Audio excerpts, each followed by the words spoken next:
Hola a todos, bienvenidos a este nuevo capítulo del podcast de Social Investor. Soy María Gómez Silva.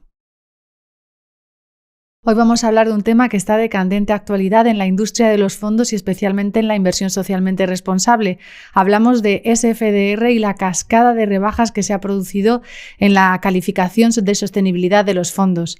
Hablamos de cientos de fondos que fueron inicialmente clasificados como artículo 9, es decir, lo más sostenible o verde oscuro, y que han tenido que ser rebajados a artículo 8. Para hablar de ello tenemos con nosotros a Laura Román. Hola, Laura. Hola, María, ¿cómo estás? Laura es responsable de negocio en Selinka AV y representante de la gestora nórdica Evli Fund Management en España.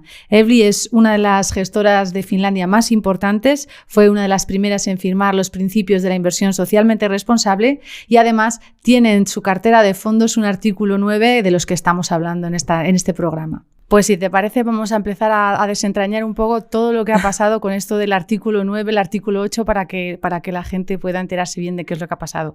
Vamos a empezar por el principio. ¿Qué es un fondo el artículo 9 según SFDR? Déjame que me traslade un poquito al pasado. En el año 2015 la Asamblea General de Naciones Unidas empieza con una Agenda 2030 de Desarrollo Sostenible, con lo cual se busca transitar hacia una economía que proteja el cambio, que mitigue el cambio climático, una agenda que nos permita avanzar hacia una economía más sostenible, ¿no?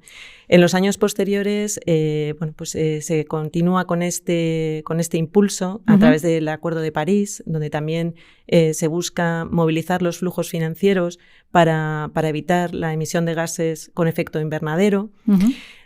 Más adelante, la Unión Europea confirma su compromiso con esta Agenda 2030, con estos objetivos, y eso se va trasladando al mundo financiero porque la idea es que no solo las finanzas públicas se movilicen para buscar estos objetivos de desarrollo sostenible, sino que también los flujos financieros privados de alguna manera avancen en consistencia con estos objetivos. Entonces, al final, la regulación europea, en consistencia con esta agenda, pues ha ido buscando objetivos cada vez más ambiciosos, como es el tema del Pacto Verde Europeo, que busca la neutralidad a nivel de emisión de dióxido de carbono para el año 2050 en la Unión Europea.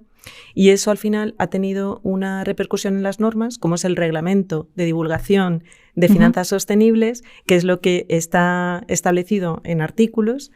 Y en el artículo 9, precisamente, lo que se detalla es la información que tienes que dar al cliente que va a contratar un producto financiero, con detalle de cuáles son los riesgos de sostenibilidad que entraña esa inversión, cuáles son sus objetivos, si es que tiene, de inversión sostenible. Y bueno, al final, a lo largo de la inversión en ese producto financiero también se busca que haya una transparencia de que efectivamente se están cumpliendo esos objetivos en la política de inversión.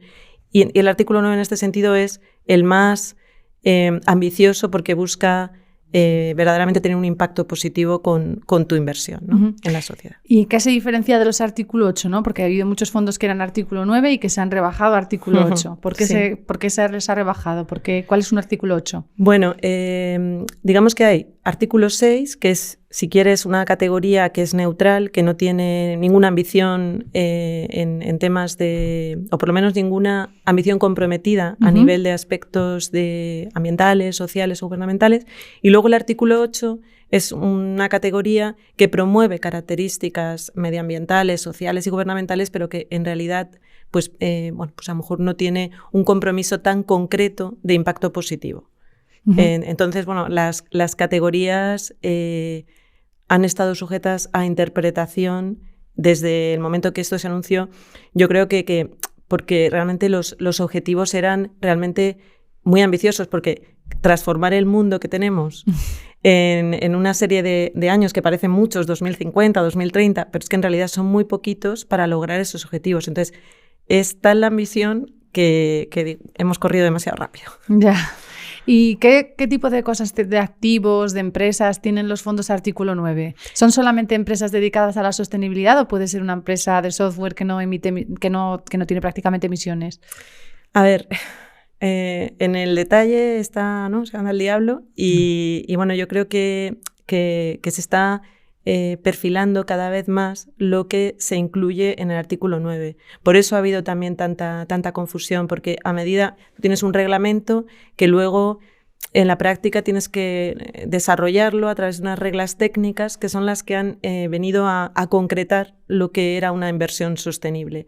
Y yo creo que el regulador también se ha dado cuenta, especialmente quizás a mediados del año pasado, se ha dado cuenta de que tenía que ser mucho más concreto para que efectivamente su norma tuviera los efectos deseados. Yeah. Y ahí pues, lo que quiere es que el artículo 9 realmente tenga inversiones que busquen, pues, por ejemplo, la sostenibilidad energética, que busquen un impacto directo, social o en derechos humanos y que siempre se respeten, que al final que con tu inversión no tengas un impacto adverso en los mismos objetivos que estás intentando fomentar, ¿no?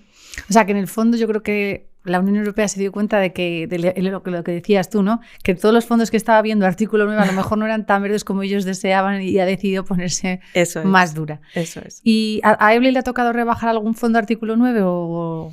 Afortunadamente no, por lo menos hasta el momento. Ya te digo que este es un tema que está en constante evolución con esas reglas técnicas. Sin ir más lejos, hay ahora mismo, según estamos hablando, María, hay una propuesta por parte de ESMA y que está abierto el periodo de consultas para cambiar la denominación de los fondos que puedan inducir a error al inversor, porque...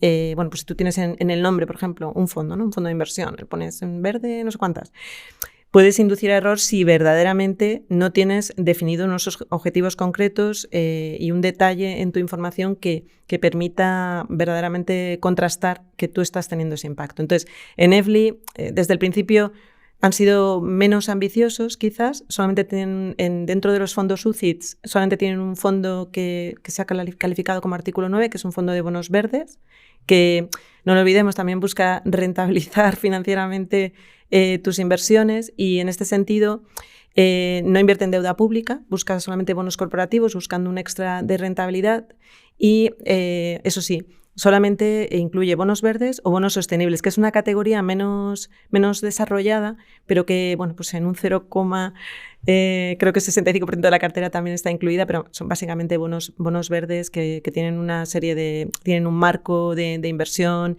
donde luego tienes que estar reportando lo que haces. Las compañías que los emiten están sujetas a una revisión de su actividad para que sea consistente con una serie de objetivos. O sea que realmente el fondo de EFLI Green Corporate Bond, que se llama, es muy concreto en su política de inversión, tiene un universo, digamos, en este sentido más reducido. Y el resto de los fondos que están en España son artículo 8, que sí que promueven las características de ESG, porque EFLI como gestora tiene el objetivo de reducir a la mitad de sus emisiones de carbono de aquí al 2030. Para el 2050 quiere ser neto cero como Europa, y eso se va a ver en sus fondos, en los informes que publica. Y bueno, es que las nórdicas están muy comprometidas en este sentido, es una gozada porque, bueno, pues se nos llevan mucho camino hecho ya, y por eso yo creo que también... bueno, yo tengo más confianza en que esto no ocurra. Y luego hay una parte muy bonita, lo que pasa que no son productos que estén todavía registrados en España dentro de lo que son los productos alternativos. Uh-huh. Ellos están muy involucrados en los bosques, porque sabes que Finlandia uh-huh. tiene mucho bosque, mucha madera, y bueno, pues los bosques es una forma no solo de no tener un impacto negativo a nivel de emisiones de dióxido de carbono, sino que encima absorbes dióxido de carbono, claro, con el bosque. Uh-huh. Es una parte muy bonita de las inversiones de EFLI. El 40% de los fondos de inversión artículo uh-huh. 9 comercializados en la UE uh-huh. Rebajó la etiqueta en el último trimestre de 2022. ¿Crees que esto se ha acabado o crees que esta cascada va a seguir continuando? Pues no, María, yo creo que no hemos terminado probablemente, porque a nivel de concreción que se están poniendo las normas, lo que pusieron de evidencia, especialmente en el último trimestre, había que rellenar unas plantillas en estos productos que tenían, digamos, que informar del porcentaje de inversiones sostenibles que tenías en cartera. ¿Y qué pasa? Que muchos productos de estos, al final, yo creo que con buena voluntad se han calificado como artículo 9, porque digamos que pues muchos países, muchas gestoras pues han buscado, ¿no?, caminar en ese sentido, pero que luego al final se han dado cuenta que pues que con ese nivel de concreción pues no estaban ahí, no estaban en el artículo 9. Entonces, yo creo que esto va a seguir sucediendo, o bien estos productos cambian su folleto, la información precontractual que ofrecen al cliente, o sea, la cambian el folleto en el sentido de reducir sus objetivos en temas de sostenibilidad, ser menos ambiciosos, o al contrario, ¿no? Cambian su política de inversión y buscan verdaderamente solo 100% inversiones sostenibles, ¿no? Uh-huh. Y ha habido, lo has comentado, ¿no? Los países nórdicos han visto menos salpicado por toda esta rebaja de la calificación de sostenibilidad de los fondos, y en cambio otros, estoy pensando, yo que sé, Francia, se han visto más salpicados. En España tampoco ha habido muchas rebajas. ¿Por qué crees que se ha producido esta disparidad? ¿Tiene que ver con el regulador, con el tipo de gestoras? Bueno, yo creo que tenemos un regulador que trata de protegernos al máximo, y en línea con ese regulador, pues también la industria ha sido muy, muy cauta, ¿no? Porque yo creo que tenemos un regulador especialmente exigente. En otros países, pues supongo que también, pues, en función de la tradición de su industria financiera, han sido más agresivos, pues, pero bueno, yo creo que la industria en los países nórdicos es que está comprometida con la transparencia desde hace muchísimo más tiempo. Yo creo que se han sido impulsores y bueno, pues en este sentido yo creo que los países nórdicos no van a tener tanto, no van a generar tanto ruido negativo en este sentido. Uh-huh. Y ya para terminar, quería aprovechar la ocasión para preguntarte por la MiFID Verde, la normativa que obliga a preguntar a los minoristas sobre sus preferencias de sostenibilidad. Entró en vigor en agosto pasado, ya han pasado justo 6 meses, ¿no?, desde que entró en vigor, y yo creo que ya estamos en un momento para hacer un pequeño balance, porque al principio todo el mundo me decía, bueno, es que solo ha pasado un mes, es que tal. Ahora ya yo creo que 6 meses más tarde podemos... ¿Qué ha pasado ahí? Pues es curioso, porque realmente yo estoy recibiendo como dos respuestas a esta pregunta cuando hablo con los clientes, me refiero. Yo creo que hay clientes que nos cuentan que sus inversores no... Quizás porque el año pasado fue tan terrorífico, ¿no?, a nivel de rentabilidades, sí. Yo creo que se han desmarcado. No quiere decir esto que los inversores no tengan unas preferencias de inversión sostenible. Yo creo que todos buscamos tener un mundo mejor, un impacto positivo, pero creo que algunos clientes se han asustado pensando en que eso pudiera reducir su universo de inversión, y han buscado, digamos, una respuesta negativa a esas preguntas en ese test de idoneidad de la MiFID Verde, que lo que hace es preguntarte cuáles son tus preferencias a la hora de invertir en materia de sostenibilidad. Y otros clientes, en cambio, yo creo que las generaciones más jóvenes, yo creo que sí que tienen más compromiso en este sentido. Vivo en casa, yo como no recicle, mi hija me... Entonces, creo que hay como dos respuestas. Unos que buscan verdaderamente ya solo la rentabilidad financiera porque se han asustado con lo que ha pasado el año pasado, y otra gente que sí que está buscando un compromiso muy fuerte. Menos cosas en el medio, quizás, donde creo que probablemente encontremos el nivel justo. Muy bien. Pues Laura, muchísimas gracias por haber estado con nosotros. Un placer, ha sido un placer. Y a ustedes, gracias por acompañarnos y por seguir los contenidos en streaming de Social Investor en el canal de finanzas.com en YouTube.